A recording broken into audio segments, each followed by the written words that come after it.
조갑제 TV 시청자 여러분, 오늘은 5월 15일 오후 4시를 넘었습니다. 강인덕 전 통일부 장관을 모시고 북핵 한반도 상황을 이야기를 하고 있습니다.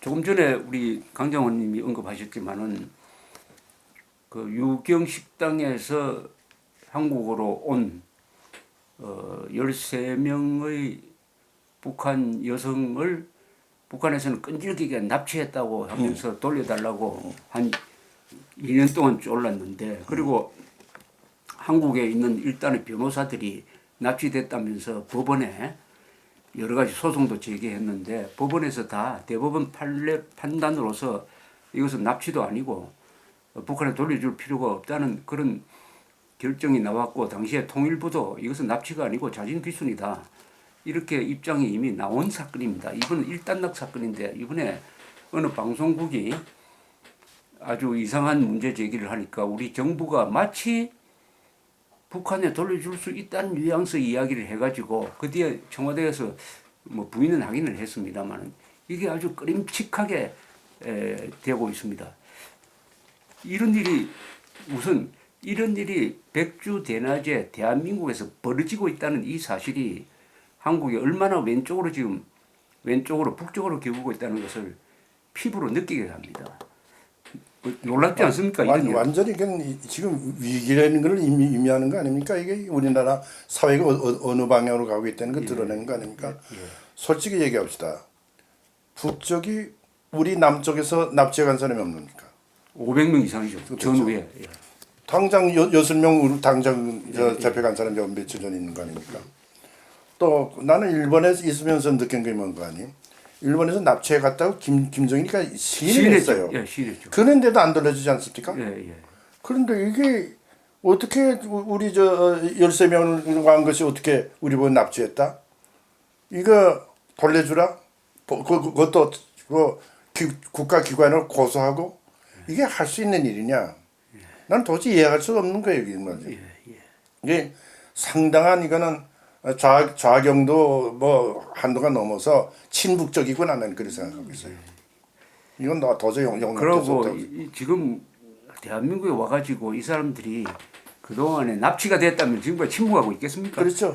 그리고 이미 그때 국정원의 인권보호관이라는 사람이 다 면담을 해가지고 다 자발적인 의사라고 발표를 했어요. 근데 문제는 분위기가 지금 이상한 분위기가 형성되니까 지금은 이 사람들이 흔들리고 있을 가능성이 있어요. 그러나 이 문제는 명백합니다. 이 사람들이 지금 법적 신분은 탈북자가 아니에요. 그래, 우리 국민이죠. 대한민국 국민입니다. 그렇죠. 그럼 대한민국 국민은 국가가 보호할 의무와 권리가 있습니다. 그렇죠. 설사 이 사람들이 북한으로 가고 싶다고 해서 보내주면 안 됩니다. 안 되죠. 그 의사는 현혹된 의사로 판단을 해야 되니까. 아니, 대한민국 국민이 내가 북한으로 가고 싶다 해가지고 마음대로 가도록 우리 법이 돼 있느냐 말이에요. 그렇지. 그건 당연 국가보안법으로 처벌받게 그게 잠입이죠. 그렇죠. 그래서 국법으로 판단을 해야 됩니다. 국법으로 판단하면 너무나 자명한데.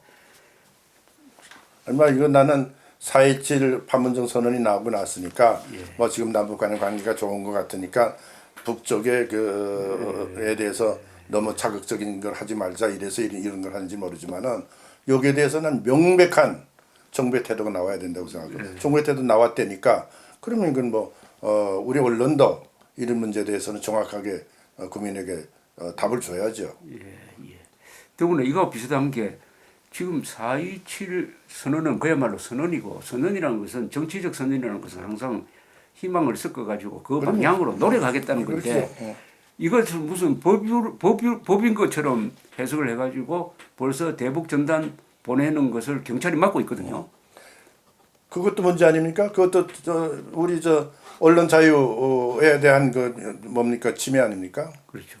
나는 옛날에 70년대 심리전국장을 해봤기 때문에 느끼는 건데 지금 아마 북쪽에서 전단이 제일 싫을 겁니다. 제일 싫죠. 그러니까 우리 전방에 있는 우리 군의 앞에 있는 인민군들, 북한 군들이 제일 어려운 입장에 지금 놓여 있단 말이죠. 그러니까 경제가 나쁘면 군이 반드시 그 영향을 받습니다. 그렇죠. 식량 부족되면은 위에 그 연대장에다 중대장 이게 다 떼먹는단 말이죠. 예. 그럼 밑에 내려오질 않아요. 예. 그럼 다 굶게 되거든. 예. 우리가 6.25 때 경험하지 않았습니까? 국민 방위 사건이라는 거. 그렇죠. 우리나라에 있었습니다. 있었습니다. 1951년. 예. 그러면 그런 현상이 북쪽에서 일어나고 있거든요. 그러니까 제일 취약한 것이 전방에 있는 인민군대라고 봅니다. 그렇죠. 사병들. 여기에다 대고 지금 쏜단 말이죠. 예. 옛날에 하나 예를 들죠. 6.25 때 그 중공군이 들어오고 했을 때 유엔군에서 메가더 상부에서 무슨 삐라를 보낸 거 아니? 안전보장증이라는 걸 보냈어요. 야, 그런 걸 보셨어요. 대명지. 그 지금 뭡니까 전쟁 기념관에 가면 요만한 거 있습니다. 안전보장증. 포로된 사람들을 침원했더니 다 갖고 있는 거예요. 예, 그건 이 삐라를 갖고 있는 사람은 포로로서 대우를 받는다. 이게 딱 써 있거든요. 예. 전부 갖고 있는 거예요. 예. 그러니까 그만큼 그 전단이라는 게 중요한 역할을 합니다. 그러니까 심리전이라는 건 전쟁이 일어나 봐야 그 결과가 나오거든요. 그러니까 전쟁이 일어나기 전에 우리는 이런 것을 예상하고 보내지만은 100% 그렇게 된다고 보낸 거 아니거든. 맞으면 인식을 완전히 바꾸는 것이 아니란 말이죠. 심리전이라는 거 조금 이렇게 매니지멘트 하는 거죠. 이렇게 조정하는 거. 근데 그런 의미에서 보면은 지금 전방의 이 삐라 작전 또는 심리전 방송 작전이 대단히 중요한 건데 이거 일시에 다 이렇게 해체해 버리니까 무슨 북쪽에서 제일 좋아하겠죠. 그러니까 북한 김정은에게 가장 어려웠던 게 대북 확성기 방송과 대북 전단이었으니까 그 두 개를 없애달라고 끈질기게 요구했다는 것 자체가 이미 효과가 있다는 거 아니겠습니까? 예. 그런데 이것을 4.27 선언에 떡 담아가지고 그냥 선언적인 것으로 해놓고 민간인이 하는 것을 어떻게 국가가 말립니까? 그런데 이걸 무슨 법률인 것처럼 확대 해석을 하면서 헌법이 보장하고 있는 언론 자유와 표현의 자유를 억압을 한 것이니까 저는 첫째 이 조치는 김정은 한 사람한테만 혜택을 주고 북한 주민은 배신하는 그런 것이고 4.27 선언을 헌법 위에 놓는 반헌법적인 것이고 반인륜적인 겁니다.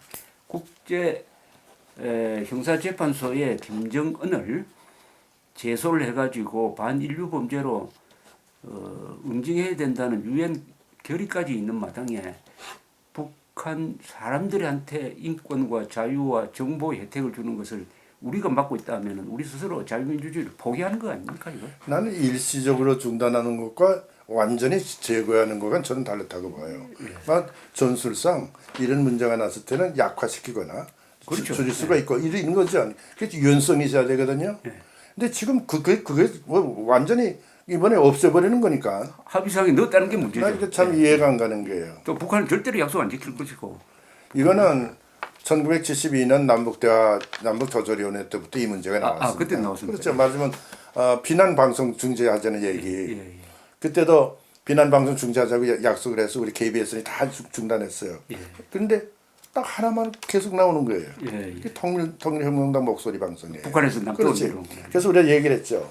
이게 뭐냐? 다 우리 안 했는데 당신네 통일혁명당 목소리 방송 나오고 있지 않느냐? 그러니까 엉뚱해도 뭐라고 대답하는지 아세요? 그거 남조선에서 하는 거 아닙니까?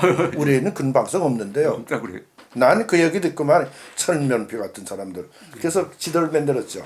지도를 만들어서 해주 남산 300km 요거 아니냐? 딱 같아도 됐죠. 아무 소리 안 하더군요. 그러니까 이 제일 아픈 점이죠. 왜 그런가 하니 남북 간에 지금 현재 남북 관계에서 볼 때 경제적으로나 군사적으로나 외교적으로나 우리하고 비교가 안 되잖아요. 그러니까 저쪽이 치명적인 약점이니까 약하니까 우리끼리 다 갈 수밖에 없죠. 근데 이걸 막전이 그런 요구를 해놓은 거죠. 월드컵 때 우리가 대북 확성기 방송을 하니까 월드컵 그 중계 방송을 했는데 우리 팀에 한 골 넣으니까 북한 쪽 사병들 막사에서 와 하는 소리가 들렸다는 게 소리가 나왔다는 거 아닙니까? 이게 진정한 민족 화해 아닙니까? 그렇죠. 민족 이건데 그러니까 어떻게 보면은 또 북한 군인들은 이 초소에서 시계가 없으니까 남쪽 그 전광판 보고 저 교대를 했다는 거거든요. 옛날에 저 중국하고 또 대만하고의 뭐 심리전하는 거 보니까 그러니까 1950년대죠. 그 펜티난닌 그리고 이제 건포도 건 고기 있지 않습니까? 말린 고기 그런 걸 보내더라고요. 그래서 그 왜 보내냐 그랬더니 이걸 보낼 때가 딱 바람이 불 때 보내니까 그 기구로 그때다 되면 북쪽에 그 중국의 그 해변가에 조그만 높은 산에는 하얗게 사람이 나와 있다는 기다리고 있네. 그런 게 있었어요. 지금 우리나라도 그랬을 겁니다 아마. 특히 해주 근방에는 기다리고 있대요. 기다리고 있었을 겁니다. 초콜릿도 넣고 1달러짜리도 넣고 성경책도 넣고 라디오도 넣습니다만. 아까 그 유경 식당 종업원 이 문제가 나오니까 옛날 생각이 나는데 1975년에 월남이 망했을 때 이대용 공사와 세 사람의 외교관이 응용됐는데 그 사람들을 송환하기 위해서 특히 박 대통령이 그 강력한 특명을 내려가지고 정보부하고 외교부에서 협상을 벌였고 그 과정을 우리 정부 문서가 공개돼 가지고 제가 최근에 월간조선에 쓴 적도 있습니다만은 그때 그게 직접 관여는 안 하셨습니까? 나는 그 부서가 다르니까 우리 국내 그 외국팀에서 했고 그때 저 이범석 대사가 지금 청룡사로 이렇게 있었으니까 직접 하고 그랬죠. 그러나 뭐 우리 더 이 문제에 대해서는 정확하게 우리가 대통령께서 말씀하신 거 아닙니까? 데려와라. 그러니까 저쪽에서 바꾸자, 교환하자. 그때 누구 신용복이? 신용복도 그 데려가려고 하는 명단에 포함되어 있었어요. 뭐 그런 사람 통일혁명당 사건 관련자 세 사람이 북한에 데리고 가고 싶어 했습니다. 그러니까 대통령께서 하시는 건 명백했죠. 그 남쪽 간첩들이 내려왔으니까 그 여기 잡아간 거 있으니까 그 사람들 보내면 되지 않느냐. 남파 간첩을 보내주라. 그렇지. 그렇게 된 거죠. 남파 간첩을 보내고 이 사람들은 자국민이다. 그렇죠. 더구나 거기 몇 사람은 전향을 했어요. 그렇죠. 그런데 전향한 자국민을 어떻게 보낼 수 있느냐. 네, 그때도 사실은 그 상당히 심각했죠.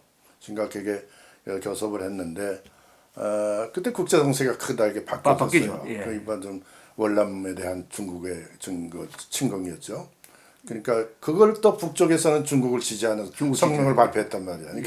그러니까 뭐 베트남에서 이게 무슨 짓이냐 말이야.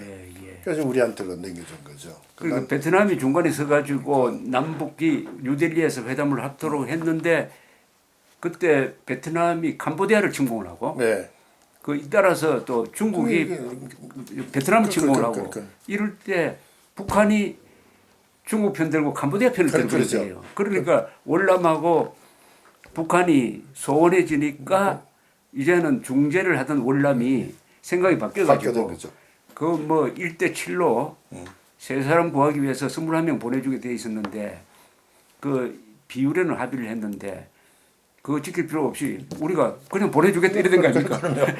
그냥 세 사람을 그 스웨덴을 통해서 우리가 받아왔는데 그걸 보면은 당시에 정보부와 우리 외무부는 지금의 우리 정부와는 판이하게 다르게 북한을 대할 때 인도주의적 원칙을 딱 정하고 그 다음에 국가의 원칙을 정하고 해서 잘 했다는 생각이 들더라고요. 원칙이 있어야 되죠. 이 회담에는 원칙이 있어야 되죠. 특히 북한하고 할 때는. 그러니까 기본적으로 변화시켜서는 안 될 원칙이 있거든요. 끝까지 지켜야 될 원칙이 있단 말이죠.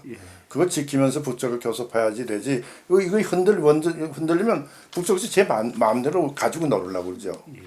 그러니까 원칙을 내놓고 딱 북쪽 회담을 해야죠.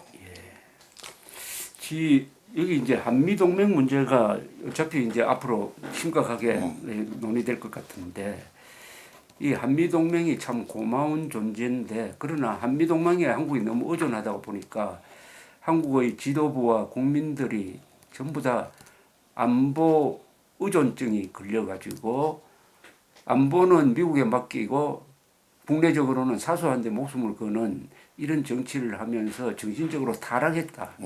그러나 북한은 아무 외국 군대의 도움도 없이 자력갱생하고 핵무기 개발해가지고 미국과 맞짱 뜨는 쪽으로 바뀌어버렸다.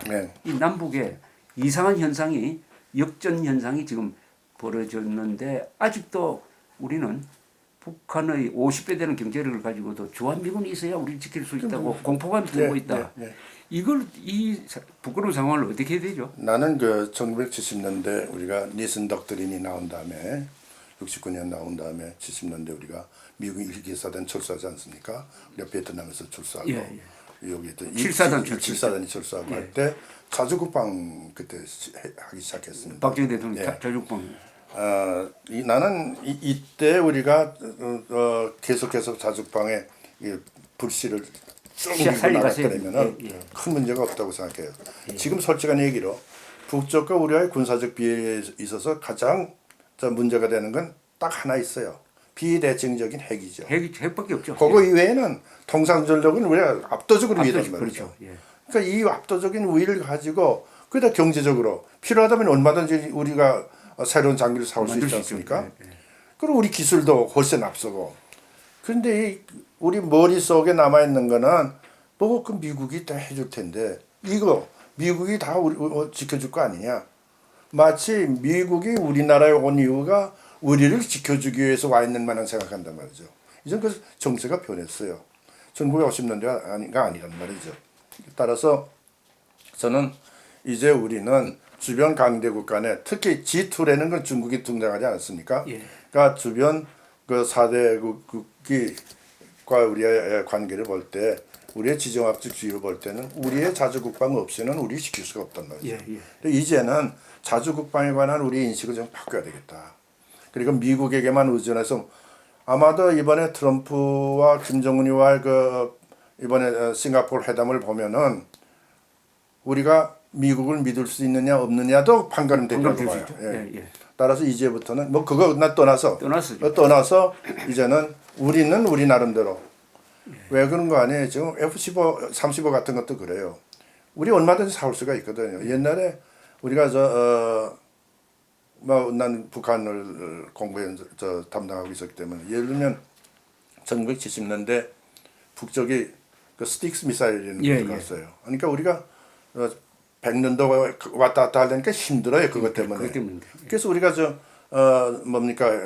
미사일 우리도 가져야 되겠다고 얘기했더니 맨 처음엔 미국이 노 했다가 그다음에 뭐 우리가 돈 있으니까 사오면 된다 이렇게 되니까 우리한테 팔더라고요. 그러니까 우리가 지금 우리의 경제력 가지고 얼마든지 나는 우리 한반도와 같은 이러한 지형에 이러한 그 군사적인 대치가 있는 데서 3% 미만의 국방비를 지급한다는 것 자체가 난 이해가 안 가는 거예요. 지금 2.6%입니다. 2.6%. GDP의 2.6%. 다들 외국 친구들을 만나면 저한테 얘기하는 거예요. 세상에 너희 나라와 같이 위험한 데가 어디 있느냐? 그렇죠. 화약과 위에 있는 주제에 그렇게 평화로운 그럴 수가 어디 있느냐? 그렇게 얘기를 해요. 우리 국민들이 다 그렇거든. 근데 이건 근본적으로 우리의 방위를 우리 손으로 할 때가 됐다. 이제는 따라서 난 미국의 정책이 바뀌면 바뀔수록 나는 저기 경제적인 문제가 지금 나오고 있지 않습니까? 미국이 우리한테 관세를 올린다. 이런 걸 봐서도 우리의 그 국방력이라는 거 안전보장 문제가 강해야만 그런데도 교섭이 된다. 난 그렇게 생각하는 거예요. 저는 이번에 이런 문제에 대해서 이 한국의 애국 세력, 자유진영, 보수라는 말이 좀 쓰기 쉬워서 애국 세력이라고 하는데 애국 세력이 이 획기적인 사고의 전환이 필요하다고 생각합니다. 그러니까 우리가 먼저 나서서 우리가 주한미군 필요 없다. 한미동맹은 있어야 된다. 그러나 주한미군은 필요 없다.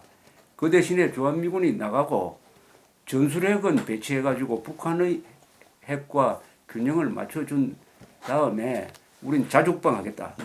단 여기에 조건이 있다.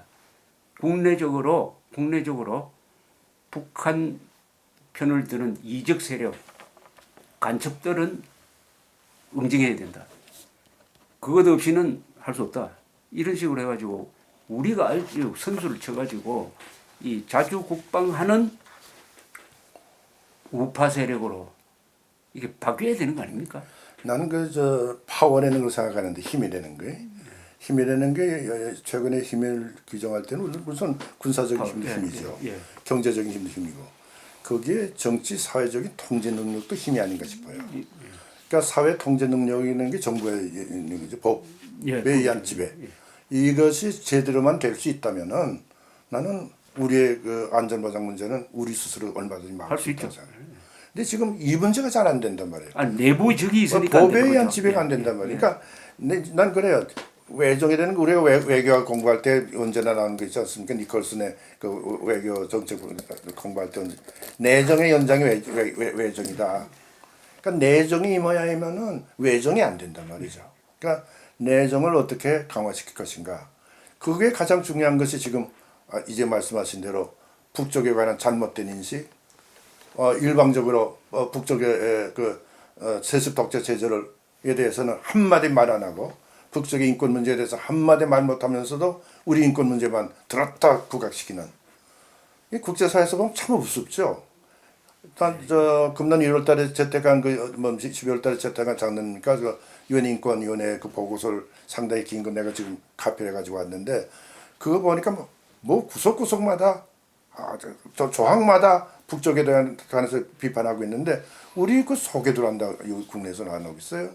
따라서 나는 이런 문제를 우리 내부에 이런 대결이라고 남남 갈등이라고 할까 흔히 얘기하는 거 이런 문제를 해결할 수 있는 이런 강력한 뭐라고 할까 이데올로기적인 이념적인 투쟁이라고 할까 교육이라고 할까 이것이 절실하게 필요한 시기가 오지 않았느냐 말이에요. 이 조슈아 스탠턴이라는 사람이 있습니다. 네. 이 사람은 주한미군 법무장교로 근무를 해가지고 워싱턴에 들어가서 이 변호사로 활동하는 사람인데 이 사람이 One Free Korea라는 그 블로그에 최근에 아주 이렇게 두꺼운 글을 썼는데 제목이 한국의 민주주의를 지키기 위해서 주한미군을 철수해야 된다. 한국의 민주주의를 지키기 위해서 주한미군을 철수해야 된다. 지금 가만 보니까 주한미군을 두었더니 한국 사람들이 완전히 정신적으로 타락을 했다. 그리고 문재인 정권은 오히려 북한과 협조를 하려고 한다. 그리고 사실상은 주한미군을 밀어내려고 한다. 따라서 이대로 있다가는 주한미군이 반미 감정의 희생이 된다. 미국도 손해를 보고 우리의 너무나 의존하는 한국도 망치게 될 것이다. 차라리 한국 사람들이 벼랑에 서야 차릴 것이다. 한국은 이 사람 말대로 하면은 이스라엘식으로 살아야 될 나라다. 그렇지. 그런데 지금 뭘 하고 있느냐? 2.6% GDP, 미국은 3.4%가 그렇고 이스라엘은 약 6%나 되는데 이렇게 무사안일하게 한다. 그러면서 한국 사람들을 단련시키기 위해서라도 주한미군 빼야 된다는데 저는 이 말이 너무나 최근에 얘가 있지 않습니까? 맞는 이야기로 봅니다. 얘가 필리핀 법문하잖아요. 예, 어떻게 됐어요? 미국 나갔다가 다시 들어오지 않습니까? 예. 한국 주도했던 사람들이 나가니까 당장 중국의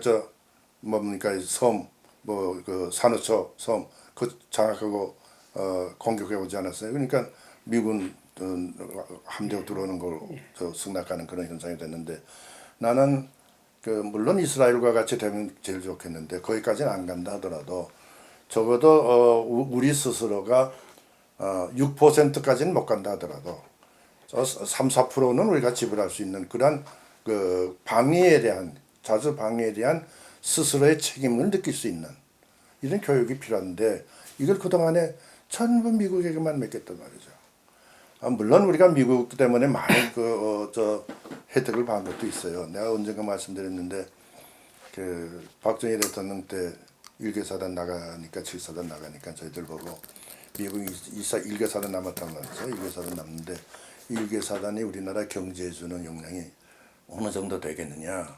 그래서 조사를 해보라 해서 그때 한국은행이니 경제개혁원이니 여러 가지 전문가들하고 조사를 해봤더니 연구 보고를 검토를 해봤더니 그때 돈으로 250억 달러예요.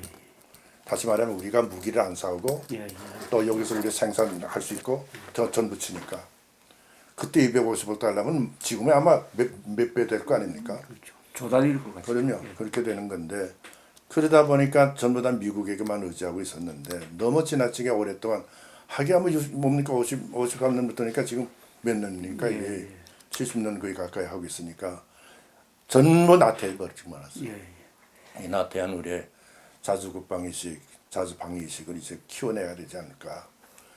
그렇게 하기 위해서는 지금 말씀한 대로 이 상태로 갔다간 우리 민주주의, 자유민주주의가 얼마나 고마운지도 모르고 말이죠. 그렇죠. 예? 북쪽보다 우리가 얼마나 잘 사는지도 생각 안 하고 제멋대로 떠들게 된다. 솔직한 얘기로 주체사상, 세습체제 그 산하에 들어가면 어떻게 될 것인가? 아마 지금 제일 앞장서서 저 뭔가 북쪽에 뭐 보내자 뭐 아까 민번 이런 사람들이 제일 먼저 숙청당할 거 아닙니까? 그렇죠.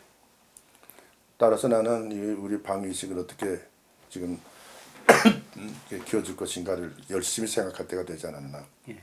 그러니까 우리 애국 보수 세력이 잘못한 게 교육을 두 개를 잘못했다고 봅니다. 하나는 공산주의가 절대 악이라는 것을 안 가르쳤습니다. 없었어요. 예, 공산주의도 여러 사상 중에 하나다.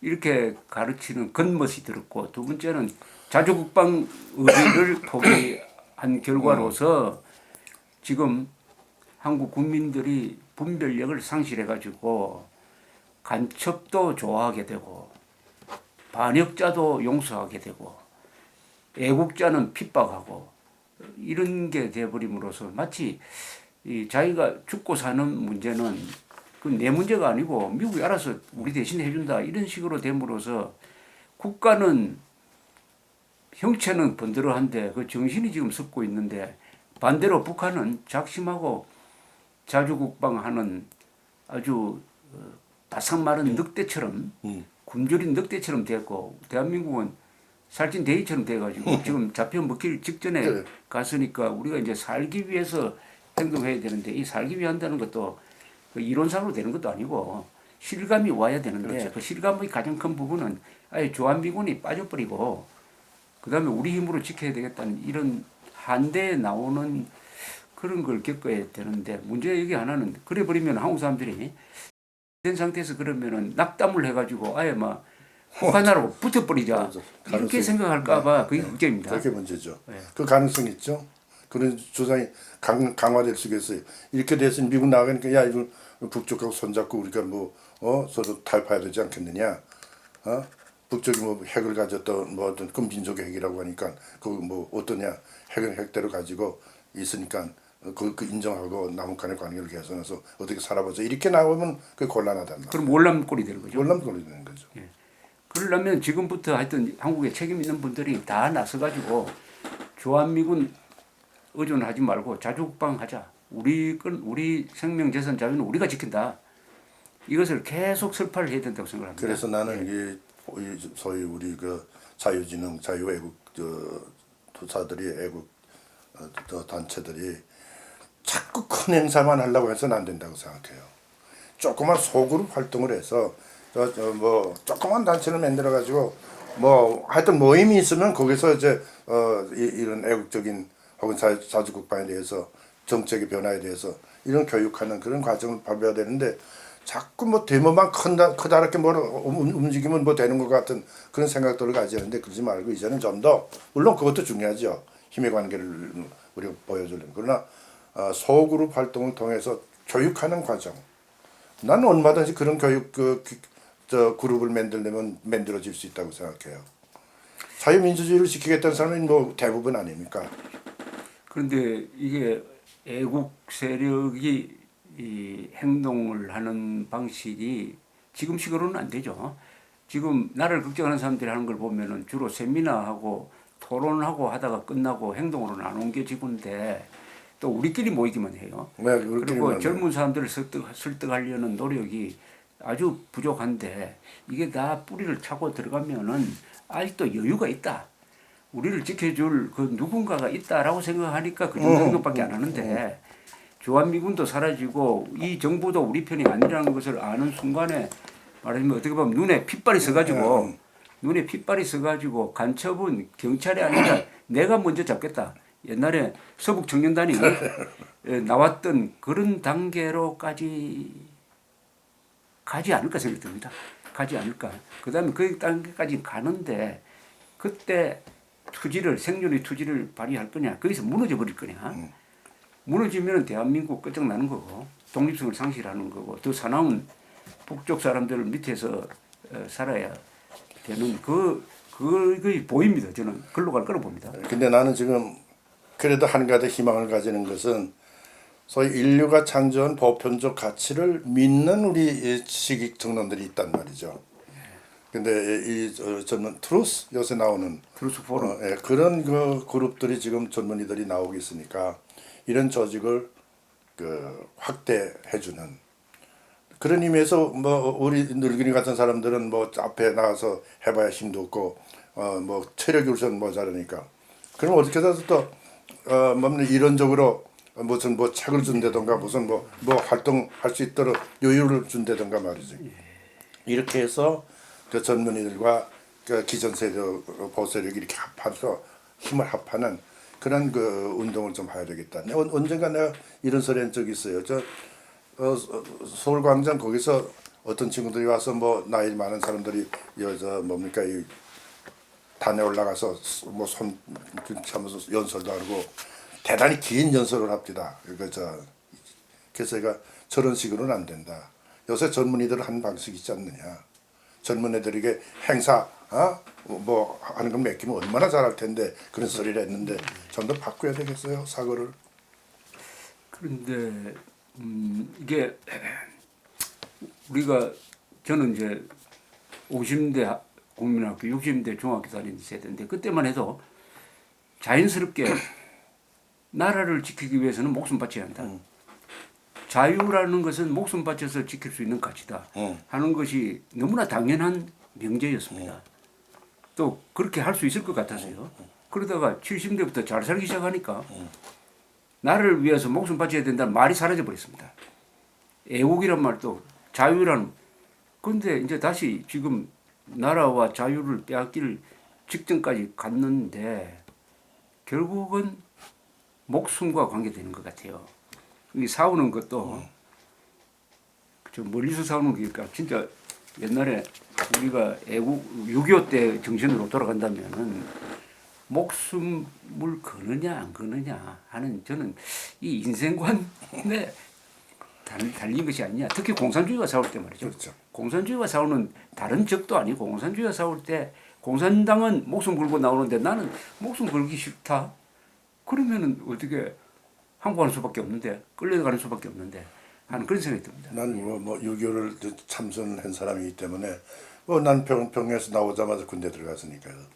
그때는 뭐 전선에서 싸워야 되겠다는 생각을 했는데 요새는 뭡니까 이 평등론자들이 많은 것 같아요. 뭐 특히 교육 같은 걸 보면은 그래서 누구한테 이런 소리를 했습니다. 너 자유 없는 평등이 좋니? 자유 있는 평등이 좋니? 그랬더니 그게 자유 있는 평등이죠. 그런 수사를 하는데 이 자유에 대한 그 고마움, 자유에 대한 인식, 특히 뭡니까 민주주의, 자본주의 사회에서 이 개인주의와 이기주의의 구분 이런 것을 저는 우리가 가르쳐주지 못했구나 싶어요. 그래서 좀 더 뭐라고 할까요? 철학의 빈곤이라고 할까? 이런 좀 기본적인 기초 교육을 우리가 멋있겠는데 그런 의미에서 나는 우리 교회가 기독교 교회나 가톨릭이나 이런 종교 집단에서도 이런 것을 좀 교육할 때가 오지 않았는가 그런 생각을 해요. 그러니까 이 대중민주 사회가 이게 약점이 하나 있는 게 이게 국가가 모든 것을 해결해주고 법이 있으면은 이 체제는 지킬 수 있다. 이런 생각을 가지면서 자기는 개인 생활에 이제 집착을 하는데 오늘날 대한민국은 지난 70년대 이후에는 국가를 약화시키는 쪽으로 갔습니다. 국가 기능, 애국심, 국법 질서, 국군, 그리고 국가의 정통성 이런 것을 약화시키는 쪽으로 뭘로 약화시켰느냐. 하나는 민족이라는 이름으로 약화시키고 하나는 민주주의라는 이름으로 약화시켰어요. 그러니까 국가가 민족과 민주에부터 공격을 받아가지고 국가 그 별것 아니네. 국법 질서 그 별것 아니네. 국가의 정통성 별것 아니네. 이런 식으로 약화되는 속에서 애국심이 실종된 겁니다. 그런데 북한은 어떻게 됐냐 하면은 70년대부터 국가를 강화시킨 쪽으로 갔거든요. 집단주의. 그러니까 국가를 하나는 애국심으로 똘똘 뭉친 집단이 하나 있고 한쪽은 이렇게 늘어진 집단의 대결 속에서 이쪽이 핵무기까지 갖게 됐다는 거야. 그리고 남한의 동조 세력까지 갖게 됐으니까 힘의 관계로서는 다른 경제력을 다 뺀 힘의 관계로서는 우리가 지금 대한민국 국민들이 절대적으로 불리한 상황에 있는데 문제는 불리하다는 걸 자각하지 못하는 거니까. 그래요. 예. 그러니까 모든 전력을 다해서 우리 국민들한테 오늘 상황을 정확하게 인식하도록 진실에 눈을 뜨도록 저는 선전이 제일 중요하다 봅니다. 교육은 시간이 너무 걸려요. 선전은. 그 선전에 우리가 지고 있거든. 공산당의 가장 강점이 그거 아닙니까? 공산당은 반드시 선전부가 아니죠. 선동부다. 네. 그 말이 어떻게 다릅니까? 선전. 선전 단순히 이 상대방에게 뭘 알려주는 것이 아니라 권리게 권리에서 하도록 선동을 해야 된다. 선동할 수 있는. 그러니까 선동이죠. 그럼 선전은 선동을 위해서. 그렇죠. 예. 그러니까 그래야만 투쟁 의식이 생기는 거죠. 투쟁력을 강화하기 위해서. 그렇죠. 그래서 투쟁 의식은 뭐냐? 계급 투쟁 의식이란 말이죠. 계급 투쟁 의식. 그렇게 가는데 우리는 그거 약해요. 약하죠. 예. 그 약해서 지금 좀 이 모양인데 그렇다고 우리가 전체주의를 원하는 것도 아니고 그러니까 우리가 자유민주주의를 원하기 때문에 자유민주주의를 지키는 건 우리 스스로가 지켜야 되는 건데 이걸 자꾸 우리 스스로는 움직이지 않고 누군가가 해주겠거니 그러다가 이 모양 됐단 말이죠. 그러니까 이제부터는 자기의 그 생명, 자기의 재산, 자기의 자유는 내가 지킨다. 물론 나라의 방위도 우리가 지켜야 된다. 이런 인식을 어떻게 교육시키느냐.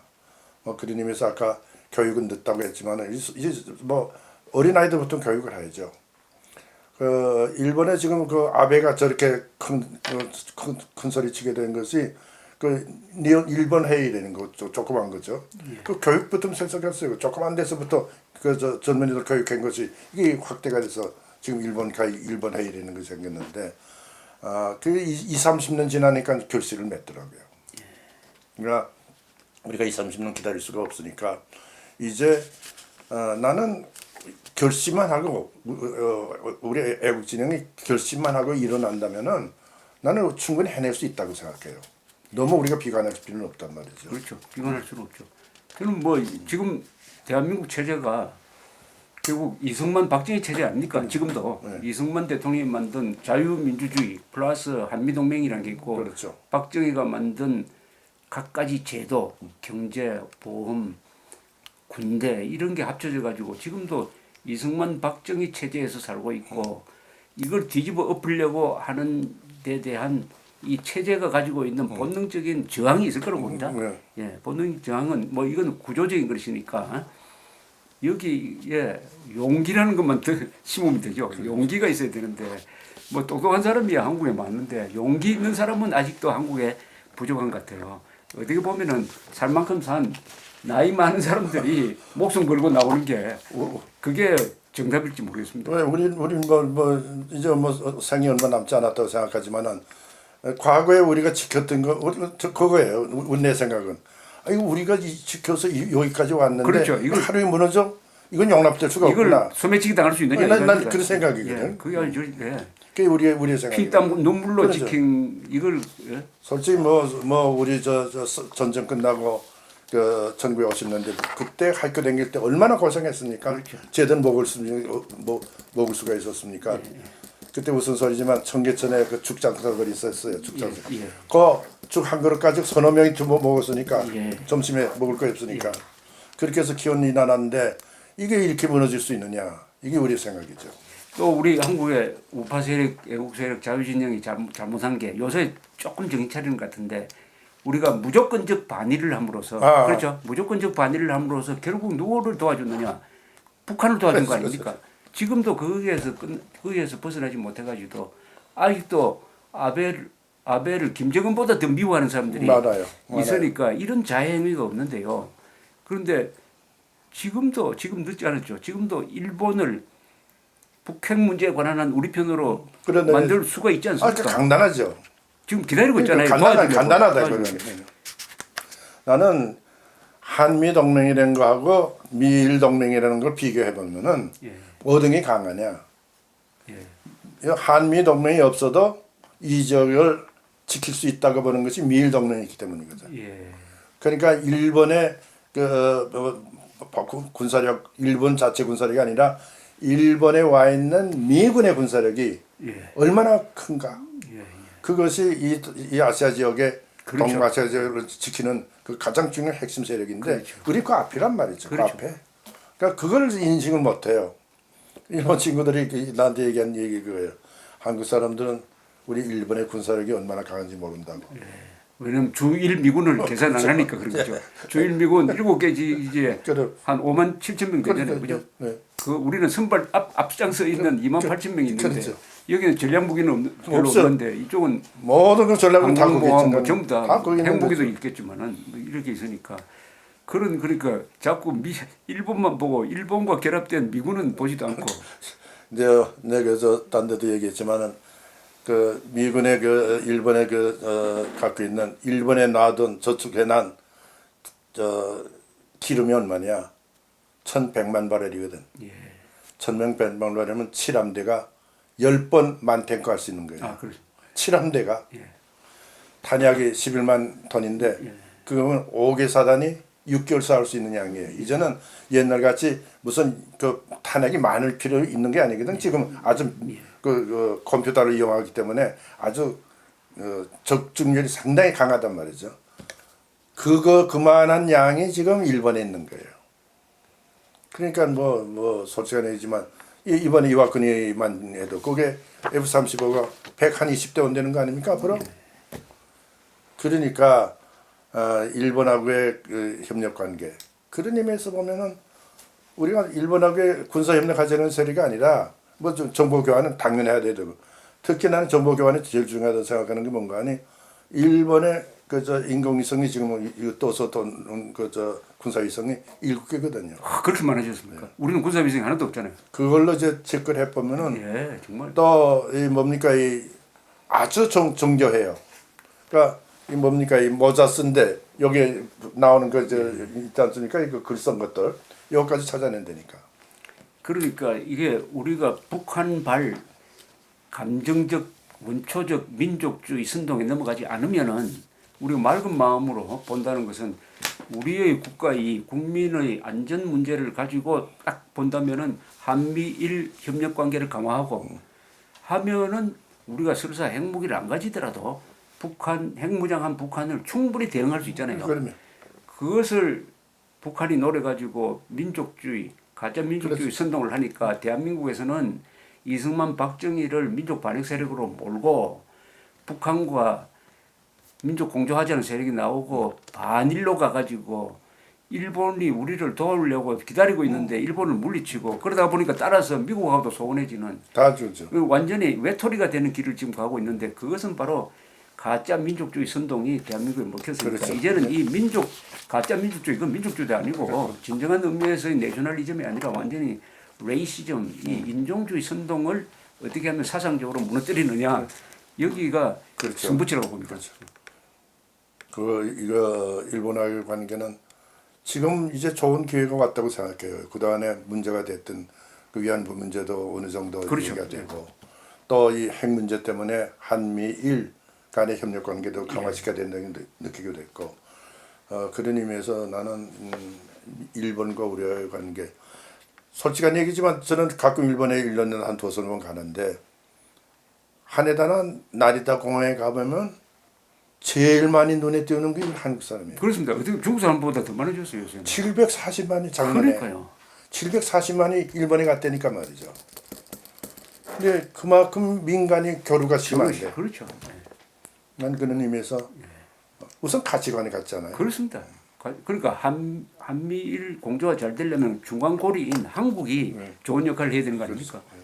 그리고 피플 투 피플 관계는 좋아요. 좋아요. 네. 괜히 이 지식인청 권력을 잡은 층에서 반일 민족 공조 이런 허황된 관념에 취해가지고 국가 이익을 지금 무너뜨리고 국민 안전까지 희생시키고 있는데 다만 하나 바라는 것은 문재인 대통령이 이제 국제 무대에서 막 움직이다가 보니까 미국의 힘을 실감하지 않았을까요? 그럼 달라질 수도 있는 겁니까? 달라져야 되겠죠. 예, 달라져야 되고 달라질 이제 수 있다고. 그건 나는 이제부터 대통령께서 문재인 대통령이 이제 밖에 나가서 이제 활동해 보면은 우리의 힘과 일본의 힘과 미국의 힘과 중국의 힘 뭐에 달라지는 걸 알 수 있어요. 실감할 겁니다. 예. 그것을 객관적인 국제 정세를 정확하게 판단하는 그렇죠. 그런 지식을 갖게 되잖아요. 그러니까 김정은이가 문재인 대통령을 상대해 주는데 바로 문재인 대통령 뒤에 트럼프가 있다는 것 때문에 그렇지. 어렵게 대하는 거 아니겠습니까? 그럼요. 그러니까 문재인 대통령이 국제적으로 대접받는 큰 이유 중에 하나가 한미 동맹이라는 것이 난 대중국 관계도 마찬가지라고. 마찬가지죠. 중국에 가서 큰 소리 그러니까 칠수 나는 있는 경제적인 문제가 지금 군사적 문제와 연결되어 있으니까 우리 백그라운드에 한미 동맹 방위조약이라는 게 갖고 이걸 배경에 지고 중국과 싸워 나가야만 먹고 들어가지 우리 힘만 가지고는 먹고 들어가지 않죠. 그러니까 앞으로 아마 국제 정세가 대단히 긴박하게 이제 돌아가려고 봅니다. 복잡하게 돌아가려고 보는데 이런 거에 대한 우리 판단, 정책 담당 부서의 판단 능력이 대단히 중요한 때가 오지 않는가 그런 생각. 오늘 이야기하다 보니까 저는 문재인 대통령에 대한 의심, 불신, 비판이 많았는데 그러나 역시 대통령이라는 자리는 다른 자리고 거기 들었으면은 대부분의 사람은 애국자가 된다고 봅니다. 그래서 가장 나는 정부연 사람의 입장에서 보면은 우리가 정부 실무자가 볼 수 없는 걸 보는 것이 최고 통수권자예요. 그렇죠. 그 사람의 눈에는 우리가 볼 수 없는 걸 본단 보이죠. 말이죠. 예. 정보도 고급 정보도. 그럼 우리보다 훨씬 판단 능력이 빠르단 말이죠. 근데 이런 판단 능력, 빠른 판단 능력을 이제부터 더욱더 대통령께서 강화해 나가지 않을까 그 기대하는 것이죠. 뭐 다 모으면은 결국 대한민국이 나아가야 할 방향은 우리 헌법이 명령하는 대로 자유민주주의 기본 질서하에서 평화 통일을 해가지고 한반도를 자유민주 국가로 만드는 것인데 그 임무를 헌법으로부터 부여받은 사람이 문재인 대통령이니까 잘 해주시길 바랍니다. 고맙습니다. 고맙습니다.